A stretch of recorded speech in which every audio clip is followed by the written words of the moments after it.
हर हर महादेव, घर घर महादेव। सभी गुरु भाई गुरु बहना के चरणों में मेरा प्रणाम स्वीकार हो। अब गुरु भाई गुरु बहना ये शिव चर्चा कहानी आप लोग के बीच में सुनाने जा रही हूँ। यदि शिव चर्चा शिव गुरु का कथा पसंद आए तो मेरी वीडियो को लाइक करें, शेयर करें, सब्सक्राइब करें। गुरु भाई गुरु बहना, एक राजा थे, एक रानी थी और राजा रानी को दो लड़का था।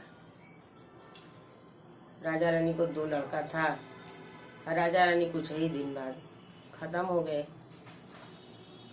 तो दोनों भाई अपना काम धंधा करने लगे, खाने पीने लगे।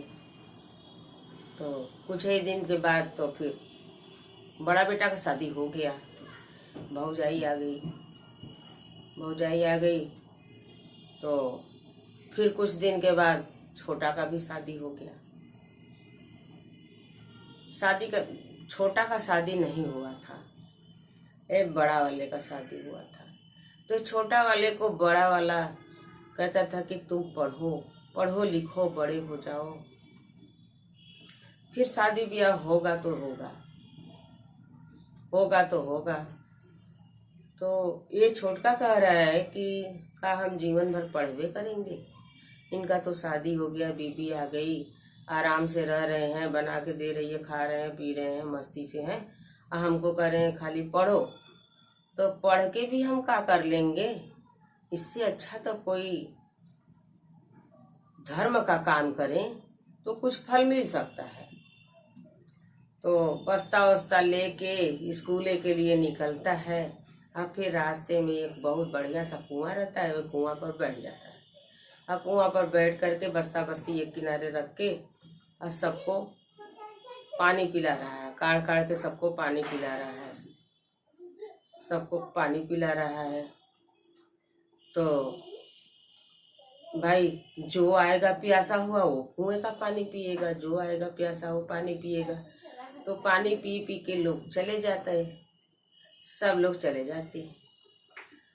तो 4 आदमी आते हैं, पानी पीते हैं, पानी पी के जाते हैं। फिर रोज पानी पीने आते हैं 4 आदमी। 4 आदमी बदलते नहीं हैं और नागा भी नहीं करते हैं, रोजे आते हैं। तो लड़का पूछ रहा है कि भैया आप लोग कौन हैं? सारे लोग तो आते हैं मेरे यहाँ, पानी पीते हैं, चले जाते हैं, फिर उनका आता पता नहीं रहता है कि वो कहाँ से आए हैं। लेकिन आप चारों लोग कहाँ से आते हैं कि रोज आते हैं? तो कहते हैं देखो हम लोग यमराज के दूत हैं, यमराज के हम लोग दूत हैं।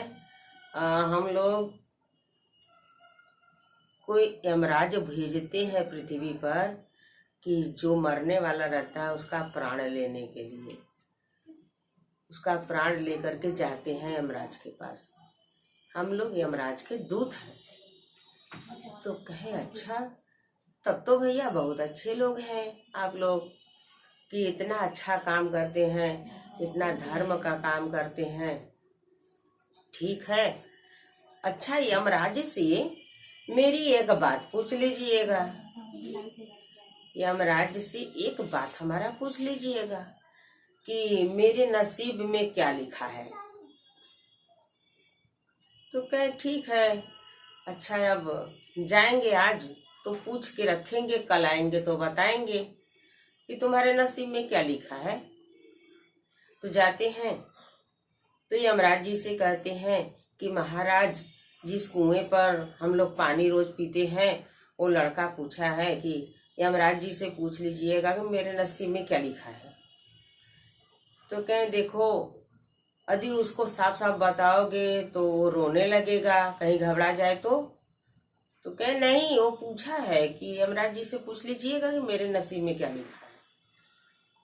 तो कहे तो जाके बता देना उससे कि जिस दिन उसका शादी होगा वो अपने बीबी के पास जाने लगेगा, जब सुहाग रात में अपने बीबी के पास जाने लगेगा सीढ़ी चढ़ के, तो वही सीढ़ी पर उसको नाग डसेगा और वो मर जाएगा। उसके नसीब में यही लिखा है, नाग के डसने से मौत। और जिस दिन शादी होता है, शादी के बाद लोग वो मनाते हैं ना सुहाग रात, तो सुहाग रात के लिए वो जाने लगेगा, सीढ़ी पर नाग बैठा रहेगा, काटेगा, वो मर जाएगा। यही उसके नसीब में लिखा है। तो छोटका वाला जो था, वो बीच वाले नहीं थे, तो छोटका वाला जो था, 4 लोग थे, तो सबसे छोटका वाला जो था तो वो बहुत तेज तेज से रोने लगा। यमराज जब सुनाए कि वो मर जाएगा सांप डसने से, तो वो सब पूछ रहे हैं कि भाई तू क्यों रोने लगी, तू काहे रो रहे हो? तो कहे जानते नहीं हो, सांप बन के हम ही को डसना पड़ेगा उसको, हम ही सांप बनेंगे और डसेंगे तो वो मरेगा। तब तीनों लोग, तू लोग उसका प्राण लेकर के यमराज के पास आओगे। तो कहे अच्छा यही लिए तू रो रहे हो? कहे हाँ यही लिए रो रहे हैं। तो कहे अच्छा चलो, अब आज चला जाएगा तो उससे बता दिया जाएगा। तो कहे ठीक है। जब आते हैं यहाँ नीचे, आते हैं पृथ्वी पर, 4 लोग पृथ्वी पर आते हैं, तो पानी पिए कुएं पर जाते हैं, तो वो पूछता है कि भैया पूछें यमराज जी से कि मेरे नसीब में क्या लिखा है? तो कहे हाँ भैया पूछे, तो बड़ी दुख की बात है। कहे क्या बात है बताइए, वो तो दुख सुख लगा ही रहता है। तो कहे ऐसा है कि यमराज जी कहे हैं कि शादी हो जाएगा, शादी के बाद जो सुहाग रात मनाने के लिए लोग जाते हैं, तो वो जाने लगेंगे जब अपने बीबी के पास, तो सीढ़ी पर नाग बैठा रहेगा, काट लेगा, मर जाएंगे। और यही उनके नसीब में लिखा है, सांप के डसने से मौत लिखा है। तो कहे अच्छा कोई बात नहीं है, शिव गुरु की जो मर्जी रहेगी, तो हमको सांप है डसने से हम मरेंगे, कोई बात नहीं। उस समय तो ऐसे कह देता है, फिर बाद में सोचता है कि बताइए कि जब हम शादी करेंगे और उसी दिन हम मर जाएंगे, तो वो लड़की का क्या होगा? इससे अच्छा हम शादी नहीं करेंगे भैया। शादी करके क्या करेंगे कि जिस दिन शादी होगा वही दिन वो विधवा हो जाएगी, हम शादी नहीं करेंगे। तो जब शादी के लायक हो जाता है, बड़ा हो जाता है, तो हित नात रिश्तेदार अड़ोस पड़ोस सभी लोग कहने लगते हैं कि शादी कर लो, शादी कर लो, शादी कर लो। तो जब सबसे हार जाता है तो कहता है मरना ही है तो डरना क्या, जाने दो, शादी कर लेते हैं, मरेंगे तो देखा जाएगा, मरना है आज नहीं तो कल मरना ही है, जाने अब शादी करेंगे, मरे चाहे जिए। तो शादी का न्योता उता सब जगह पहुंच जाता है, उसका खूब धूमधाम से शादी हो जाता है। जब शादी हो जाता है, शादी में सब लोग खाना पीना खा के चले जाते हैं, तो एक ब्राह्मण नहीं आया था, उसको न्योता मिला था लेकिन वो आ नहीं पाया। वो ब्राह्मण तो क्यों नहीं आ पाया? उसकी लड़की को बच्चा होने वाला था और उसके घर कोई रहबे नहीं किया, तो वो अपने लड़की को अगोर रहा था, देख रहा था। तो जब उसको बच्चा हो गया, 3-4 घंटा हो गया बच्चा होए, तो लड़कियां क्या कह रही है, पिताजी अब हमको बहुत तेज से भूख लगा है, हमको खाना दीजिए। तो कहे बेटी हमको तो खाना बनाने नहीं आता है, हम तुमको खाना कहाँ से दें? तो कहे जल्दी से खाना ले आइए, कहीं से भी ले आइए, नहीं तो हमको इतना तेज भूख लगा है कि हम अपने बच्चे को खा जाएंगे, हम यही को खा जाएंगे, हमको इतना तेज भूख लगा है। तो पंडित जी डर जाते हैं। तो पंडित जी कहते हैं बेटी ऐसा नहीं करना, हम अभी आ रहे हैं तुमको खाना ले करके, हम जा रहे हैं खाना लेने। तो पंडित जी सोचते हैं कि शादी का न्योता हमको मिला था, हम गईबे नहीं किए, अब तो शादी हो गया होगा, सब लोग खा पी के चला गया होगा, चले अच्छा जो बचा कुचा होगा वो मिलेगा, लेके आएंगे, इसको दे देंगे, ऐसे इसको बहुत तेज भूख लगा है। तो जाते हैं, उनको पहुँचते वहाँ 12 बज जाता है रात को। जाते हैं तो जजमान की जय हो, जजमान की जय हो, कोई है भैया, कोई है भैया, आवाज देते हैं। तो ये जो दुल्हन थी, तो दुल्हन एक थाली में खाना सजा करके अपने पति के लिए खूब खूब बढ़िया बढ़िया खाना सजा करके थाली में ले जा करके अपने कमरा में रखी थी कि हमारे पति आएंगे सुहाग रात में तो हम उनको खिलाएंगे पिलाएंगे। तो जब देख रही है कि 12 बज गया अभी तक आए नहीं, पता नहीं कहाँ है कहाँ नहीं है। ये पंडित जी आवाज लगा रहे हैं, चले देखे तो क्या बात है। तो दुल्हन उतर के आती है, कहती है प्रणाम पंडित जी, क्या बात है। तो कहें कि बेटी ऐसा है कि मेरे लड़की को बच्चा हुआ था इसीलिए हम नहीं आ पाए, अब कुछ खाना वाना हो तो दे दो, उसको बहुत तेज भूख लगा है। ऐसा बात बोली है कि हम डर गए, कह रही है कि खाना नहीं लिया के देंगे तो हम इस बच्चे को खा जाएंगे, ऐसे बोली है, हम डर गए। नहीं नहीं पंडित जी आप रुकिए 2 मिनट, हम खाना ला रहे हैं। और पूरा थाली का खाना जो था वो दे दी पंडित जी को लिया करके। पंडित जी ले करके गए, अपने लड़की को खिला दिए। जब खिला दिए खा ली तो उसका खूब पेट ओट भर गया। तो कह रही है कि हे शिव गुरु, जो ये खाना खिलाया है, जो मेरे पेट को भरा है, उसके पति का 100 साल का उम्र हो जाए, वो सदा सुहागिन हो जाए, उसका अचल सुहाग हो। जय हो शिव गुरु।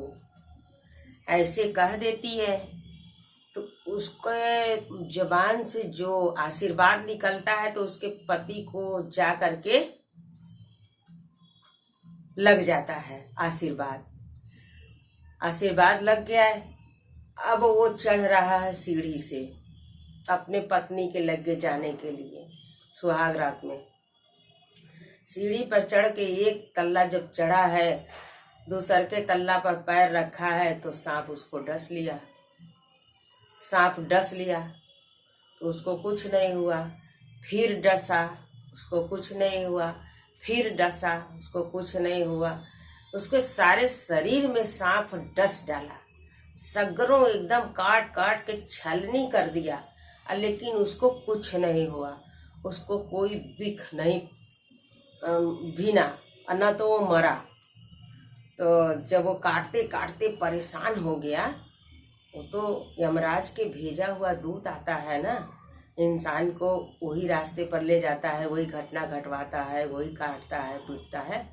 तो वो जाता है फिर यमराज के पास, कहता है यमराज जी, हम उसको सांप बन करके इतना काटे हैं, इतना काटे हैं, इतना काटे हैं, लेकिन वो मरा नहीं, वो मर ही नहीं रहा है, वो मर भी नहीं किया, पूरे शरीर में उसको हम काट डाले हैं, लेकिन उसको बिख नहीं पहुंच रहा है, वो नहीं मर रहा है।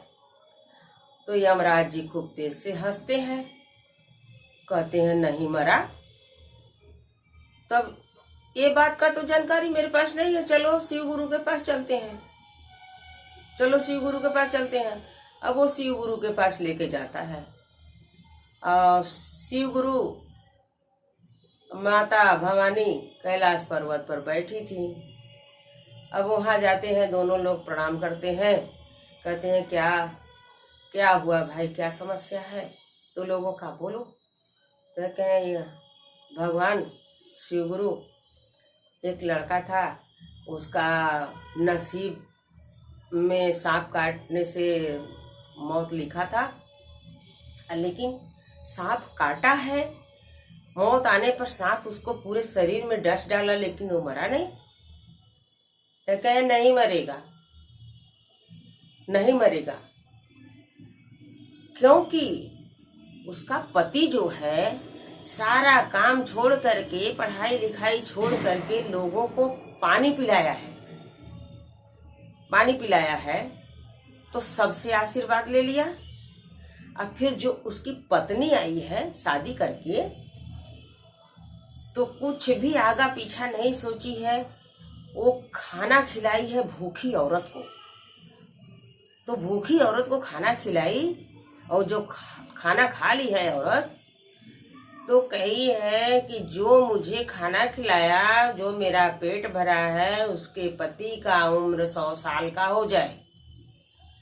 वो सुहागिन हो जाए, उसका अचल सुहाग हो,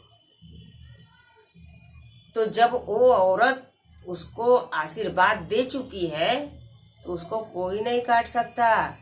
उसको यमराज जी न आप काट सकते हैं और न हम काट सकते हैं। बताइए कितनी बड़ी बात कहे शिव गुरु, कितनी बड़ी जानकारी का बात बताए हैं कि इंसान कहता है कि अरे वो का हमें आशीर्वाद देही, हमके आशीर्वाद देवे वाला भगवान हुआ, वो हमार का बिगाड़े ले। हमार जब से भगवान ना बिगड़ी हैं तो इंसाने में भगवान छुपे हैं गुरु भाई गुरु बहना। भगवान कहीं अलग से बन के नहीं आते हैं, इंसाने में भगवान छुपे हुए हैं। देखिए कि उस औरत का आशीर्वाद कितना बड़ा उसके लिए सोना हो गया। नहीं मरा उसका पति, अजर अमर हो गया और दोनों मिलजुल कर रहने लगे शिव गुरु की दया से। हर हर महादेव, घर घर महादेव। यदि मेरी कहानी शिव गुरु का कथा पसंद आया हो तो मेरे वीडियो को लाइक करें, शेयर करें, सब्सक्राइब करें। नमस्कार।